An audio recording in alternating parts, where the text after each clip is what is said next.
Good morning. Je crois que je vais commencer en français. Et c'est une période bien étrange.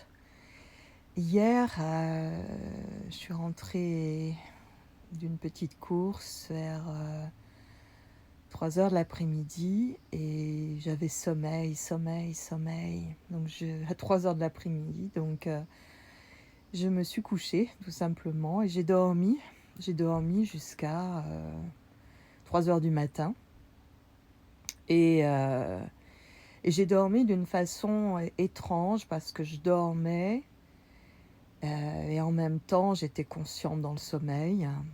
Et beaucoup de choses, de rêves, de visions, de choses que j'attribue, je pense, à ce qui se passe au niveau du collectif, des peurs, il y avait beaucoup de tremblements de terre, de catastrophes, de choses qui... C'était vraiment étrange et je me détachais de tout ça, mais en même temps, je sentais vraiment que c'était au-delà de mes propres préoccupations parce que moi, je vais bien et j'ai pas de peur consciente, je dirais.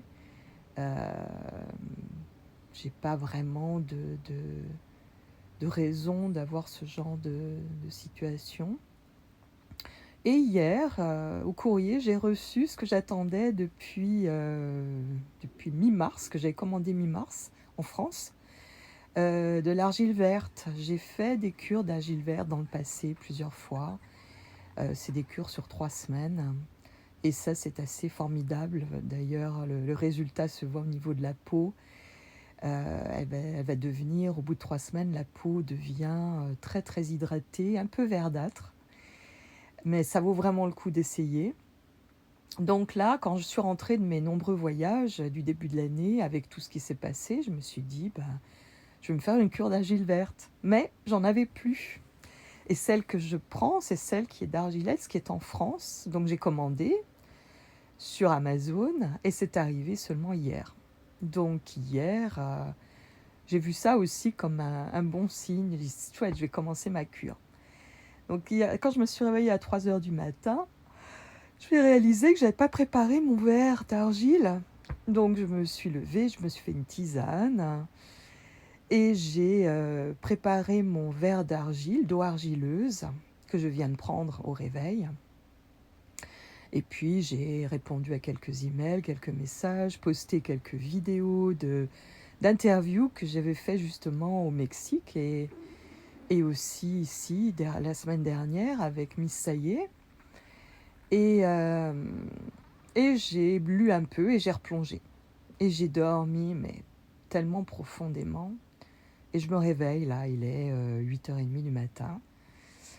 Et en fait, il y a, je dirais, on est vraiment, vraiment affecté par le collectif. C'est vraiment une réalité. Et ce qui me vient, c'est qu'en fait, tous ces symboles, visions, rêves de destruction, c'est parce qu'en fait, pour moi, je pense au niveau individuel, j'ai eu des périodes comme ça et chaque fois, c'est symbole d'un changement d'état. Un changement d'état, c'est-à-dire que je pense qu'on n'a pas conscience, mais nous vivons chacun dans nos corps et là, au niveau du collectif, une mutation. Une mutation, en fait, de l'espèce humaine. Et on la vit, ça se fait pas sur un jour, évidemment. Dans une vie, on peut en être témoin, mais je pense que sur des centaines d'années, des milliers d'années, on vit cette mutation et au quotidien, on la vit aussi.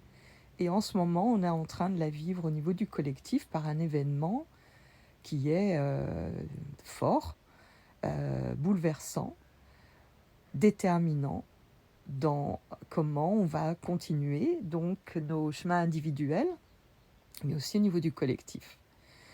Donc en fait, ce qui se passe, c'est que si on prend l'histoire de l'humanité, on voit que depuis la préhistoire, on a quand même changé de forme. On a quand même, on est différent. On s'est adapté au fur et à mesure de ces changements. Et là, je pense qu'on est dans une période encore, et comme permanente, mais on ne s'en rend pas compte, hein, puisque c'est agissant en permanence, de mutation, et qu'on va vers une autre forme. Euh, je serais curieuse de savoir, dans 500 ans d'ici, un millier d'années d'ici, quelle forme nous aurons. Mais je pense que c'est ce qui est en train de se passer, et c'est pour ça qu'on a ces périodes de crise, je dirais, de changement à tous les niveaux. Et c'est pas évident parce que ça nous oblige à perdre notre zone de confort.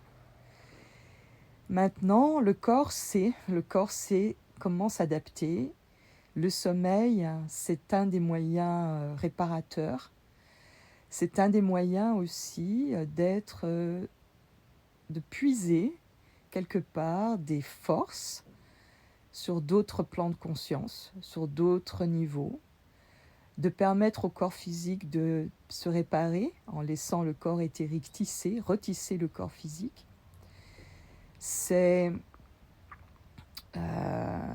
aussi peut-être la capacité encore plus profonde à lâcher prise.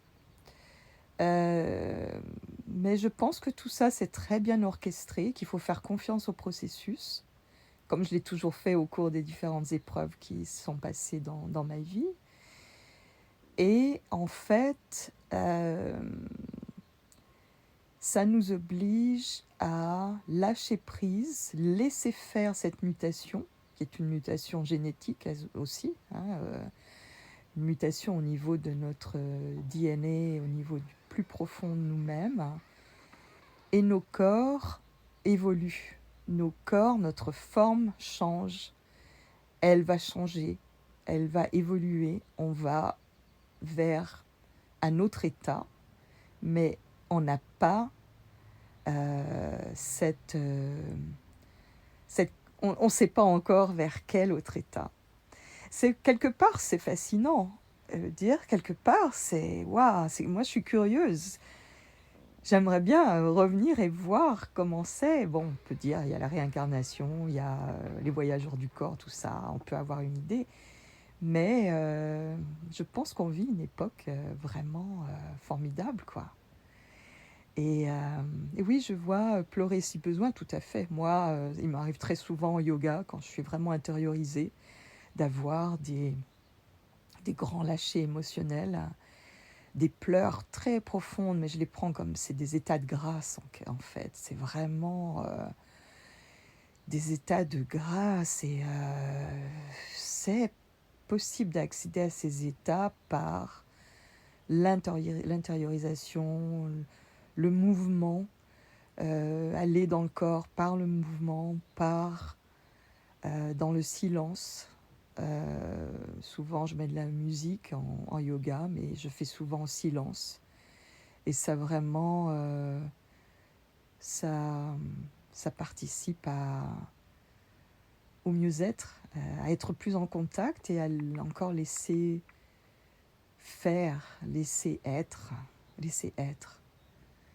Voilà, bon, maintenant je vais essayer d'être sur la même fréquence pour l'anglais, puisque j'ai vu qu'il y en a qui veulent savoir ce que je disais en anglais.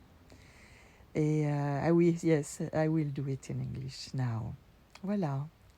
Ben, je vous souhaite une bonne journée, et puis de réfléchir un peu sur cette mutation, de regarder peut-être un simple panneau.